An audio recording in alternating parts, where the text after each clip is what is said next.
फरियाल तारपुल के arrest warrant issue किए, उसको उसके घर के अंदर ही गिरफ्तार करते हुए घर को सब जेल डिक्लेयर कर दिया, और फिर ऊपर से बयान दिया कि हमें इनकी इज्जत और आबरू की बड़ी फिक्र है। ये मेरे जैसे 22 करोड़ आवाम के मुंह पे तमाचा है, थप्पड़ है ये।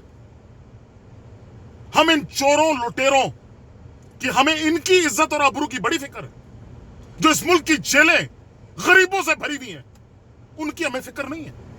ये इम्तियाजी सुलूक जब तक इनको मिलता रहेगा, ये हमारे सरों पे इसी तरह नाचते रहेंगे।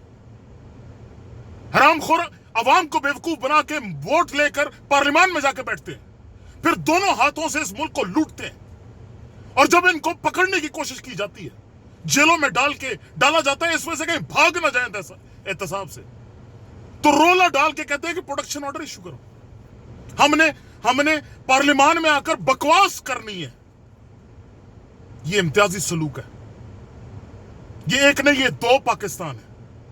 ये दो पाकिस्तान खत्म करके एक पाकिस्तान की तरफ आना पड़ेगा। सबके साथ एक ही सलूक होना पड़ेगा।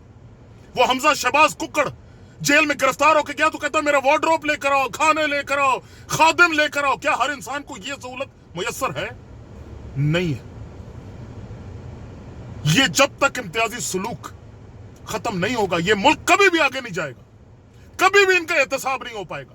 ये हमेशा कानून के ऊपर और हमारे मुंह के ऊपर थप्पड़ मारते रहेंगे जिस तरह मारते आए हैं।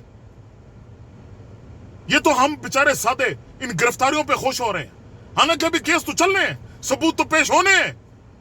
हमें क्या पता कि आगे क्या होता है। जब तक ये इस तरह का सलूक इनके साथ किया गया, इनके साथ मेहरबानियां ये की गई, कभी बेहतर नहीं आएगी। मैं आपको अभी बता दूं, नहीं आएगी। ये खत्म करना पड़ेगा। हमारी हुकूमत को ये हिम्मत करनी पड़ेगी।